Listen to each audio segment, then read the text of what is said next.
There are a lot of things that you see on the internet that might or might not be true. A lot of images are out there and you don't know whether to trust them or not. Well, an easy way to check is through Google Images. You can look and they have the opportunity for you to search by an image.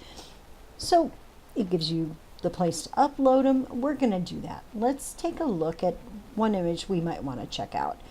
Here's one. It's Michelle Obama with a Black Panther shirt on and a little bit of language. It looks photoshopped. It looks fake to me. But let's look at the comments. Nobody is challenging this. They're just emoting how they feel about Michelle Obama. Well, that's not really particularly helpful, and it's being spread as though it's true.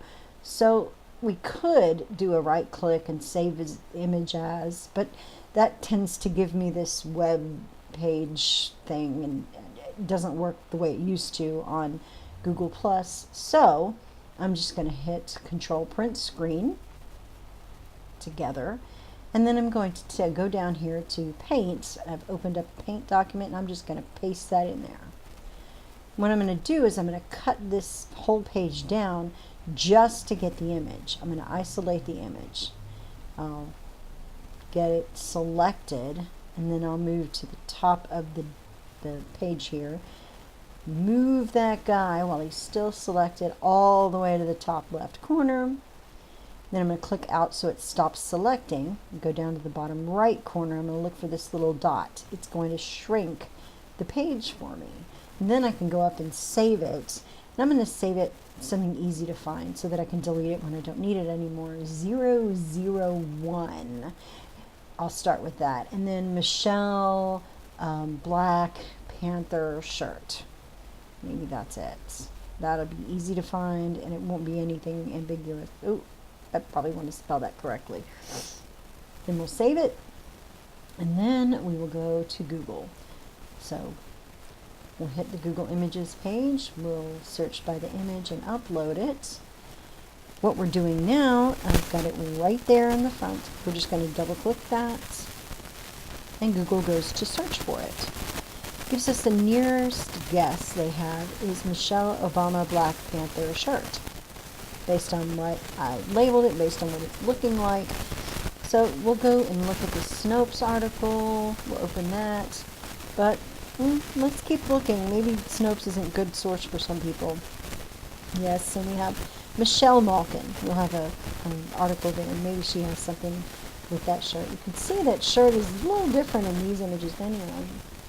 So Snopes has it listed here with the photograph, and then declared as false. So it goes into the details as to why. The fact that it was first in 2010 put out as called an oil spill shirt. This very image with an oil spill looking thing on it. You can see from a different angle there. 2010 is when it came out. That's how long this real image has been out there. So even Michelle Malkin's site in 2010 had the correct shirt, the original shirt listed there. So it's pretty obvious this image has been manipulated from this one to that one from the original. So we pretty much dismiss that. We can go ahead and link to that if we want to and show people that it's not true. But there's another image that would be really good to look into. We'll start over here and click the next image I'm looking at. That one is this one, the Antifa Trump supporters unicorn. Supposedly Trump supporters grabbed this guy, duct taped him to an electrical box, and Fifth Avenue Antifa account retweeted it a bunch, or got it tweeted and it was retweeted and liked a bunch on social media. No comments on this one in particular, this place in Google+, but we can look up that image. So is that true? Did that really happen? Was there somebody there? Was there footage of this? You can see. So I've already preloaded the image. You can search on it. And the results it gives us kind of amusing. It's telling us that we have drunk fails. But we're going to change that back to Antifa Trump unicorn.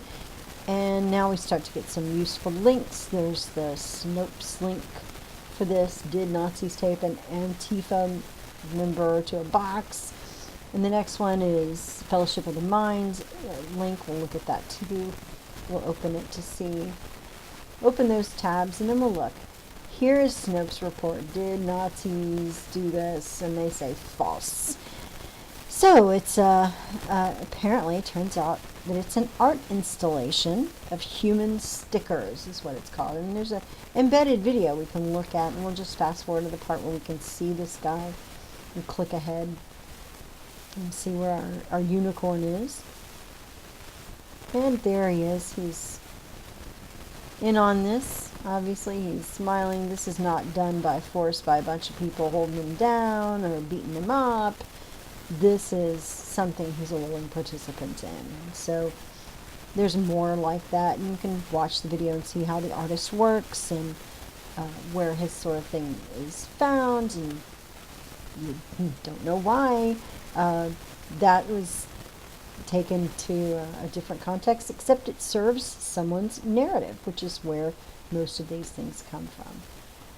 So finally, this is why it's important. When I show you this next thing, this is what matters.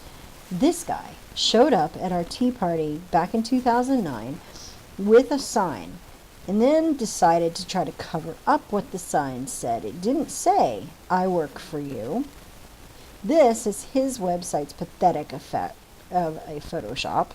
This is what it really said. But what he claimed is that this picture was Photoshopped. It was a huge controversy, and people were blaming the Houston Tea Party for him because this is where he was. And Mediaite, finally, somebody went through and tried to reproduce and looked at every way that this claim of it being Photoshopped with the N-word in it, misspelled N-word, by the way, they proved that it really couldn't be a Photoshop, that this was the original. These were the legitimate image of the sign. But there was this effort to discredit us, and and he was trying to do that. It matters what these images are. It matters the history behind them, and it matters if you can find the truth and you can spread it. And that's one way you can do it.